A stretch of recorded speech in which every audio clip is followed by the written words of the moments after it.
কারো দেহের স্ট্রাকচার নিয়ে, আকৃতি নিয়ে ব্যঙ্গ করো। অনেকের নাক বোসা আছে না নাই, কান ছোট আছে না নাই, দেখতে কালো আছে না নাই? আপনি বলতে পারবেন কালুর ঘরের কালু, মোটুর ঘরের মোটু, চিকনার ঘরের চিকনা?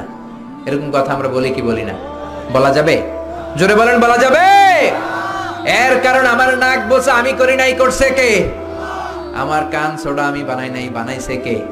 কালুর ঘরের কালু আমি হই নাই, আমার তো ধলার ঘরের ধলাই হইতে মন চায়, ঠিক কিনা? কালুর ঘরের কালু বানাইছে কে? আমার এক ফ্রেন্ড ছিল সেনেগালের, নাম আব্দুল ফাত্তাহ।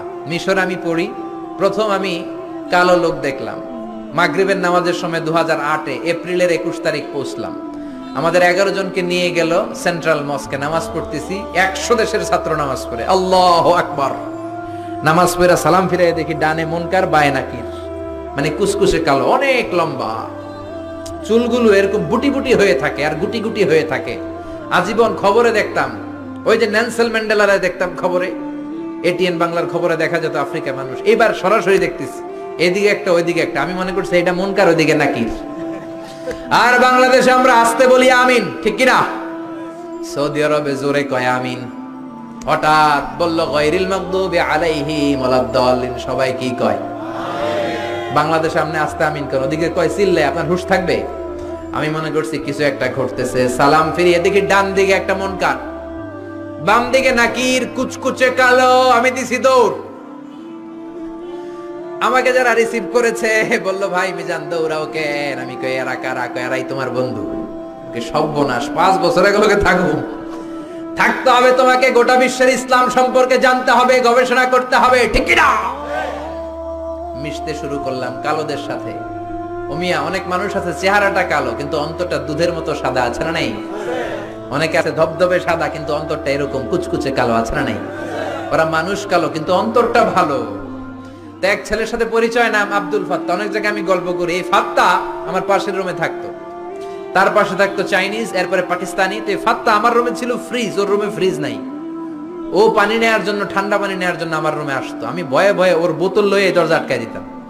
প্রথম দিকের কথা, ভয় পেতাম কি না কি হয়। পরে দেখি না, মাশাআল্লাহ, কলিজাটা আকাশের মতো উদার। কি বন্ধুত্ব হয়ে গেল আমাদের মধ্যে, ফ্রেন্ডশিপ। একবার আয়েশা বলে, এই Mizan, how did you become so white? আমি এত কালোর কালো, তুই এত সাদা চামড়ার হলি কেমনে? আমরা তো কালো কেন, চুলগুলো বুটি বুটি কেন?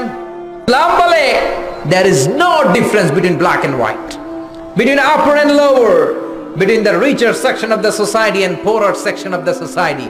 Everyone is equal, completely equal, totally equal, 100% equal in the eyes of Islam. চিল্লায় বলেন আল্লাহু আকবার।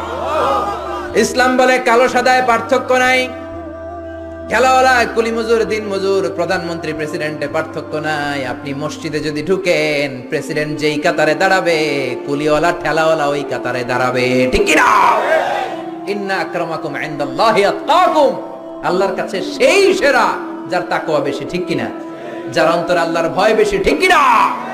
সে আল্লাহ বললেন, গোলাম লা ইয়াসখার কওমুন মিন কওম, খবরদার আমার কোন বান্দার চেহারা নিয়ে কুৎসা রটনা করবা না। মোটুর বাচ্চা মোটু বলবা না, কালুর ঘরের কালু বলবা না। ওরে কালু বানাইছে কে? তোমারে ধলা বানাইছে কে? ওয়াল্লাযী ইউসাউইরুকুম ফিল আরহামি কাইফা ইয়াশা, লা ইলাহা ইল্লা হুয়াল আজিজুল হাকীম। তিনি এমন আল্লাহ, তুমি যখন তোমার মায়ের পেটের ভেতরে ছিলা তখন তোমার চেহারার স্ট্রাকচার দিয়েছিল কে? মায়ের পেটে যখন একটু ছিলাম, গোশতের টুকরো, তখনই তো আমাদের চেহারা হয়ে গিয়েছে। চেহারা আমরা বানাই নাই, চেহারা দিছে কে? প্রত্যেকের চেহারা আল্লাহ যদি প্রত্যেককে বানানোর অর্ডার দিত, সুযোগে দিত, আমরা প্রত্যেকে আমাদের প্রত্যেকের চেহারা ইউসুফ নবীর মতো সুন্দর করে বানাতাম, ঠিক কিনা? নাকি কালো বানাইতাম? কেউ আমরা কালো বানাইতাম, নাক বোসা বানাইতাম? প্রত্যেক নারী তাকে বিশ্ব সুন্দরী করে বানাতো, প্রত্যেক নারী তাকে জুলাইখার মতো পরি করে বানাতো, প্রত্যেক নারী ঐশ্বরিয়া রায় হয়ে যেত, ঠিক কিনা? কিন্তু চেহারাটা আমার কেমন হবে এটা আল্লাহ আমার হাতে দেয় নাই, করেছে কে? এই জন্য কালুর ঘরে কালু বলে যদি ভেস্কি দেন, ভেস্কিটা ওরে দেন নাই, দিয়েছেন কারে? কারণ ওরে কালো বানিয়েছে কে? সাইয়েদনা ইবনে মাসউদ, ওনার পা ছিল চিকন, খেজুর গাছে খেজুর পাড়তে উঠলেন, চিকন পা, কেউ কোনোদিন দেখে নাই। ওই দিন বাতাসের ঝাপটায় কাপড় উপরে উঠেছে, সবাই চিকন পা দেখেছে।